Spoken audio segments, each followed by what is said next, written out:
ஓம் ஸ்ரீ குருபியோ நமக.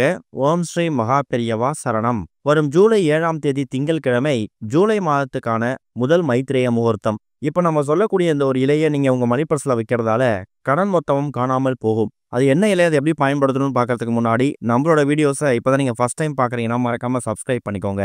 தொடர்ந்து இது மாதிரி அப்டேட் தெரிஞ்சுக்கிறதுக்கு பக்கத்தில் நோட்டிஃபிகேஷன் பெல்லை கிளிக் பண்ணி ஆல் அப்படிங்க செலக்ட் பண்ணிக்கோங்க. இப்போ என்ன இலையை எப்படி பயன்படுத்தணும் அப்படிங்கிற பற்றி தெளிவாக தெரிஞ்சுக்கலாம். நம்ம ஒவ்வொருத்தவங்களும் ஏதோ ஒரு ரூபத்தில் ஏட்டாவது ஒரு பொருளை கடனாக வாங்கியிருப்போம். அந்த கடன் அப்படிங்கிறது நம்மோட கர்ம வினையோட அடிப்படையில் ஏற்படுது. எத்தனையோ பேர் அதிக அளவில் கை நிறைய சம்பாதிச்சாலும் ஏதோ ஒரு சுச்சுவேஷனில் யாருக்கிட்டே கடன் வாங்கியிருப்பாங்க. இப்படி இந்த கடன் தொகையை தீர்க்கறதுக்கு ஆன்மீகத்தில் பல சூட்சுமமான வழிமுறைகள் இருக்குது. இந்த கடன் பிரச்சனை தீர்வதற்கு ஒரு மாதம் வரக்கூடிய மைத்ரேய முகூர்த்தத்தை பயன்படுத்திக்கிட்டோம்னா எப்பேற்பட்ட கடன் பிரச்சனை இருந்தாலும் அது தீருமா. அந்த வகையில் ஆனி மாதத்தில் வந்திருக்கக்கூடிய, அதுவும் ஜூலை மாதத்தில் வரக்கூடிய முதல் மைத்ரேய முகூர்த்த அன்னைக்கு நாம என்ன மாதிரி வழிபாடு செய்யணும் அப்படிங்கிற பற்றி நீங்க தெரிஞ்சுக்கணும். கடன் பிரச்சனை தீரணும் அப்படின்னா அந்த கடனை அடைப்பதற்குரிய பணவரவு நமக்கு ஏற்படணும். இந்த பணவரவை அதிகரிப்பதற்கும் பணம் அதிக அளவில் வந்தாலும் அந்த பணத்தை வச்சு கடனை அடைக்கணும் அப்படிங்கிறதாக செய்யக்கூடிய ஒரு சூட்சும வழிபாட்டு முறை தான் மைத்ரேய முகூர்த்தம் வரக்கூடிய நேரங்களில் நம்ம செய்யக்கூடிய வழிபாட்டு முறை. ஒரு மாதமும் ஒரு விதமான சூட்சும வழிபாடு இருக்கும். அந்த வகையில் இப்போ நம்ம சொல்லக்கூடிய, அதுவும் ஜூலை மாதத்தில் வந்திருக்கக்கூடிய இந்த மைத்ரேய முகூர்த்த நேரத்தில் இப்போ நம்ம சொல்லக்கூடிய இந்த வழிபாட்டை செய்யறதால கடன் காணாமல் போகும், பணவரவு அதிகமாகும். ஆனி 23 ஜூலை 7ஆம் தேதி திங்கட்கிழமை அன்னைக்கு தான் ஜூலை மாசத்துக்கான முதல் மைத்ரேய முகூர்த்தம் வருது. இந்த மைத்ரேய முகூர்த்தம் அப்படிங்கிறது பொதுவா ஒரு லக்னமும் ஒரு நட்சத்திரமும் சேரக்கூடிய ஒரு குறிப்பிட்ட நேரத்தை சொல்லுவாங்க.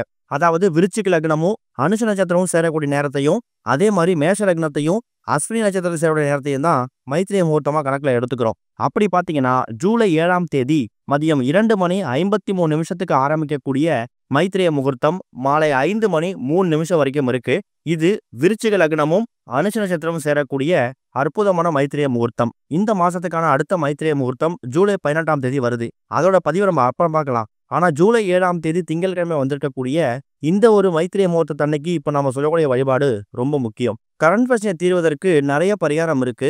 அதுல ஒரு சக்தி வாய்ந்த பரிகாரம் தான் இந்த மைத்ரேய முகூர்த்தம். ஒரு மாசத்துல 2 நாள் இந்த மைத்ரேய முகூர்த்தம் வரும். ஒரு சில மாதங்கள் 3 நாட்கள் கூட வருமா. திங்கட்கிழமை ஜூலை 7ஆம் தேதி அப்படிங்கிறதால நிறைய பேர் வேலைக்கு போயிருப்பீங்க, இல்லை வெளியூர்ல இருப்பீங்க, ஆஃபீஸ் போயிட்டு லேட்டாக தான் வருவோம். ஆனால் நீங்கள் சொல்லக்கூடிய இந்த ஒரு மைத்ரேய முகூர்த்த நேரம் அப்படிங்கிறது மதியம் 2:50 மாலை 5 மணி வரைக்கும் இருக்கு.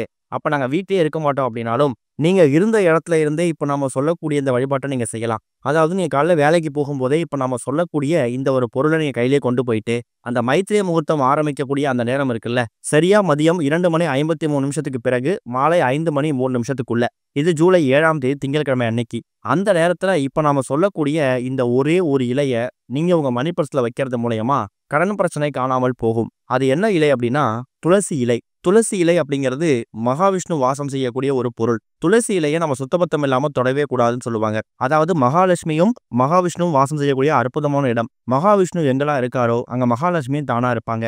மகாலட்சுமி கடாட்சம் வந்துட்டாலே பணவரவு அப்படிங்கிறது அதிகமா இருக்கும். நம்ம வீட்டில் தான் துளசி செடியை வச்சிருக்கோமே, நம்ம மணி பர்ஸ் ஏன் வைக்கணும் ஒரு கேள்வி நிறைய பேருக்கு வரும். ஒருத்தவங்களோட மணி பர்ஸ் அப்படிங்கிறது ரொம்ப முக்கியமானது. நம்ம மாதம் வாங்கக்கூடிய சம்பளமா இருக்கட்டும், சம்பளம் வந்ததுக்கு அப்புறமா ஏடிஎம்ல பணம் எடுத்துட்டு நம்ம வைக்கக்கூடிய இடம் அந்த மணி பர்ஸ் தான். நீங்க செய்யக்கூடிய வரவு செலவு இது எல்லாத்தையும் அந்த மணி பர்ஸ்ல தான் நீங்க மேனேஜ் பண்றீங்க.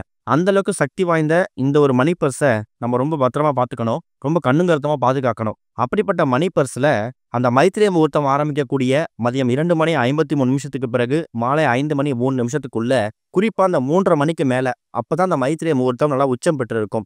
அந்த நேரத்துல ஒரே ஒரு துளசி இலைய நீங்க கையில வச்சிருக்கக்கூடிய அந்த மணி பர்ஸ்ல ஏதாவது ரூபாய் நோட்டு கடையில வச்சிடுங்க.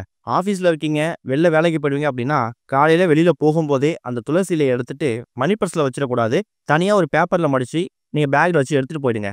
அதுக்கப்புறம் அந்த மைத்ரேய முகூர்த்தம் ஆரம்பிச்சதுக்கு அப்புறம் தான் மணி பர்ஸ்ல, ஆண்களா இருக்க பட்சத்துல மணி பர்ஸ்ல வைக்கலாம். பெண்களா இருக்க பட்சத்துல நீங்க பயன்படுத்தக்கூடிய ஹேண்ட்பேக், மணி பர்ஸ், வேலட் இதுல வச்சுக்கலாம். நீங்க தினமும் வெளியில போகும்போது உங்க பணப்புழக்கம் எங்க அதிகமா இருக்குமோ அந்த இடத்துல வைக்கணும். லேடிஸா இருக்க பட்சத்துல ஹேண்ட்பேக், ஆண்களா இருக்க பட்சத்துல தாராளமா மணி பர்ஸ்ல வச்சுக்கலாம். ஜூலை 7ஆம் தேதி இந்த துளசி இலையை வைக்கிறீங்கன்னா அடுத்து ஜூலை 18ஆம் தேதி சரியா ஒரு 11 நாட்கள் கழித்து ஜூலை மாசத்துக்கான அடுத்த மைத்ரேய முகூர்த்தம் வருது. அது எந்த நேரத்துல வருது அப்படிங்கறத நம்ம கூடிய சீக்கிரம் அறிவிக்க போறோம். அந்த நேரத்துல நீங்க பழைய இலையை தூக்கி போட்டுட்டு புது துளசி இலையை நீங்க மாத்திக்கலாம். இது மாதிரி ஒரு மாதம் வரக்கூடிய 2 மைத்ரேய முகூர்த்தத்திலையும் பழைய துளசி இலையில கால் பழத்தை போட்டுட்டு புதிய துளசி இலையில மாத்திக்கிட்டே வாங்க. மகாலட்சுமி அம்சமும் மகாவிஷ்ணு அம்சமும் இருக்கக்கூடிய அந்த துளசி இலை உங்க மணி பர்ஸ்ல வந்து அமர்ந்ததுக்கு அப்புறமா வீண் செலவு தவிர்க்கப்படும். அதை விட முக்கியமானது பண வரவு அதிகமாகும். சம்பள பாக்கி இருக்கு, ஊதியோகம் தடைப்பட்டு இருக்கனாலும் அது எல்லாத்துக்கும் ஒரு நல்ல முன்னேற்றம் கிடைக்கும். பர்ஸ்ல வைக்கக்கூடிய அளவுக்கு பணம் நிரம்பி வழியும். அது மூலயமா என்ன ஆகும்? பணம் அதிகமா வரும்போது கடன் பிரச்சனை தீர்த்துருவீங்க. கடன் பிரச்சனை தீர்க்கக்கூடிய முக்கியமான பரிகாரங்கள்ல இந்த மைத்திரை முகூர்த்த வழிபாடு ரொம்ப முக்கியம். மாசத்துல வரக்கூடிய இந்த 2 நாட்கள்ல ஏதாவது ஒரு நாள் நீங்க பண்ணக்கூடிய இந்த ஒரு பரிகாரம் உங்க கடன் பிரச்சனை தீர்க்க போகுது அப்படிங்கிறத நீங்க நம்பிதான் ஆகணும். நம்பிக்கையோடு செய்யுங்க, நல்லதே நடக்கும். ஓம் ஸ்ரீ குருபியோ நமக. ஓம் ஸ்ரீ மகா பெரியவா சரணம்.